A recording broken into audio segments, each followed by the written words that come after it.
హిందువుల పరమ పవిత్ర గ్రంథం భగవద్గీత. మహాభారతంలో కురుక్షేత్ర యుద్ధం ఆరంభం కావడానికి ముందు శ్రీకృష్ణ పరమాత్మ అర్జునుడికి బోధించినదే భగవద్గీత.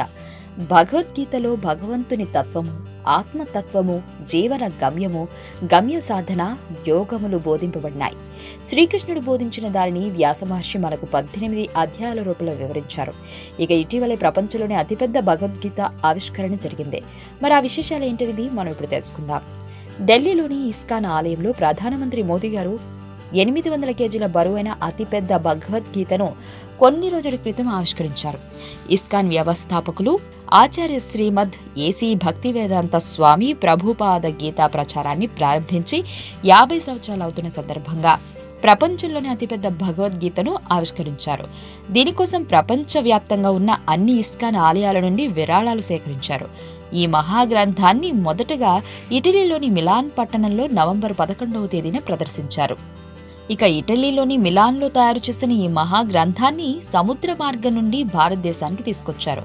దీన్ని సింథటిక్తో తయారు చేశారు. దీని ప్రత్యేకత ఏంటంటే ఈ గ్రంథంలో ఉపయోగించిన పేపర్ చినిగిపోదు, నీటిలో తడువదు.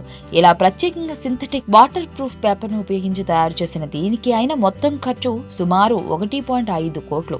ప్రస్తుతం ఉన్న యువతరానికి భగవద్గీత గొప్పతనం తెలియడం కోసం భగవద్గీతకు మరింత ప్రాచుర్యం లభించడానికి ఈ మహాగ్రంథాన్ని రూపొందించారు.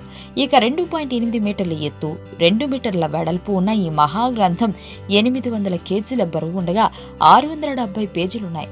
ఇందులో అందరినీ ఆకర్షించే 18 రకాల అద్భుతమైన పెయింటింగ్లను పొందుపరిచారు.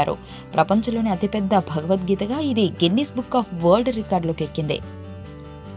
అంతు చిక్కని రహస్యాలు, మరెన్నో మనకి తెలియని పురాతన కట్టడాలు, వాటి వెనక దాగిన నిజాలు, పూర్వీకుల ఆచారాలు, మరెన్నో మూఢ విశ్వాసాలు, ఇలా కాలగర్భంలో కలిసిపోతున్న రహస్యాల కొరకు సబ్స్క్రైబ్ చేయండి రహస్యవాణి ఛానల్.